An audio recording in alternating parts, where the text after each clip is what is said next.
Mapagpalang araw po sa ating lahat. Ako nga po pala si Angela Jen Agner at welcome po sa aking 365 Daily Devotion Pastor Russell Ocampo Seminar Edition. At ngayong araw po ay August 16, 2025 at ang topic po natin ngayong araw ay Purgatory. Totoo ba ang Purgatory? And yung scripture po natin ngayong araw is Hebrews chapter 10 verse 14, and sabi po dito sa ating concept na purgatory is a temporary state for soul who die in God's grace but still need purification from venial sins or temporal punishment. Those souls have assured salvation and will enter heaven once fully cleansed. It is not second chance for the dumb, but the final stage is the journey to glory. The living can assist this soul through prayers, masses, and indulgence, helping hustle this purification and enter into the eternal joy of God's presence. And sabi po dito sa ating Hebrews chapter 10 verse 14, for by a single offering He has perfect for all times those who are being sanctified.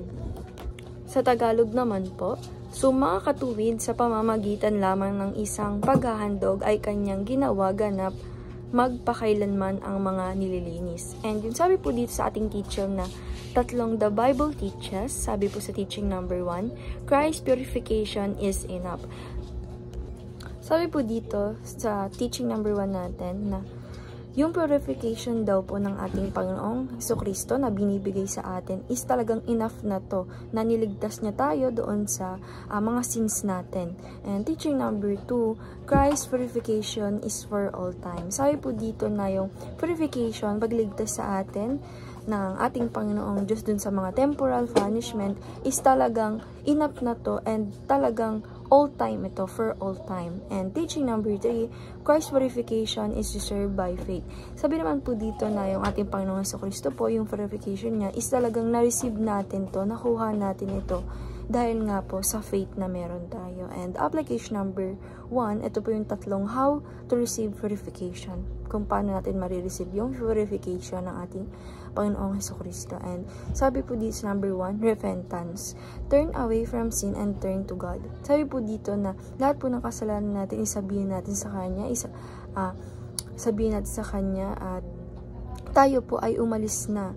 Talikuran natin yung mga kasalanan natin and tayo ay humarap sa ating Panginoong Diyos. And application number 2, faith. Believe in the finished work of Christ. Sabi po dito na apply po rin sa life natin na marireceive natin yung purification sa pamamagitan na tayo ay talagang maniniwala sa mga gawa ng ating Panginoong Jesucristo na ginawa niya talaga sa atin through faith. And application number 3, sanctification, live by the Spirit. Sabi naman po dito na marireceive natin yung purification by namumuhay tayo na kasama natin yung binigay sa atin na Spirit na yung Santong Espiritu. And ayun lang po ngayong araw. Maraming salamat. God bless.